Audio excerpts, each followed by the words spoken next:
Well, first, we've got to place this into a larger context of an international system that's becoming increasingly polarized between two camps, the West and, if you will, the East, where China, for interests of national security, is an ally of Russia, a major arms supplier.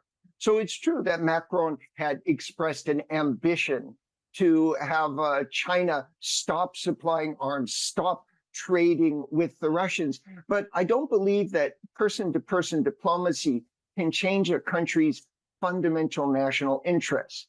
However, if you treat this as a confidence-building mission, then Robert Axelrod, one of the great theorists of international relations, in his evolution of cooperation, argues that the model we've seen in nature is tit for tat. If the Chinese do something bad, the French respond with something bad. If Europe does something bad, China responds with something bad. Tit for tat. But the opposite is also true. And Emmanuel Macron was invited to China and invited to the hometown of Xi Jinping. Now it's tit for tat in the positive sense. Xi Jinping is invited to Paris, but an additional trip in private, a tete-a-tete in the Tarn region, Emmanuel Macron's hometown. And there's clearly something they can negotiate besides the Ukraine issue. And that would be, as you've joked about, the brandy and the cars. So the European Union has been stepping up non-tariff barriers on subsidized automobiles, solar panels, wind turbines, and anything that doesn't contain enough content of European metal.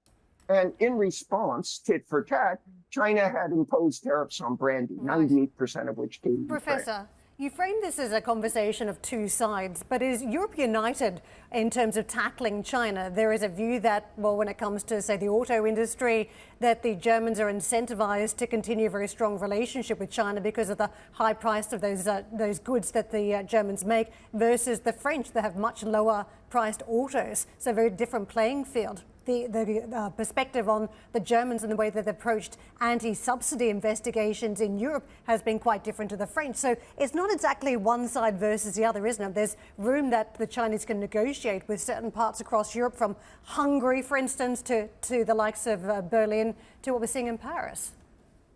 Yes, Karen, what you're talking about there is so important, because we speak of a world that's becoming bipolar. But increasingly in international relations, the argument is we shouldn't use polarity, that complex interdependency, and the fact that Europe is both an economic pole, but not really a military pole, means that we've got a messy picture. Divisions within Europe are real, but the divisions are less over China than over Russia. And I think when Germany and France, when their leaders met, they were trying to find a common front. And Germany said, lay up on sanctions with China, despite what Ursula von der Leyen is saying. And France has its own problem, which is human rights.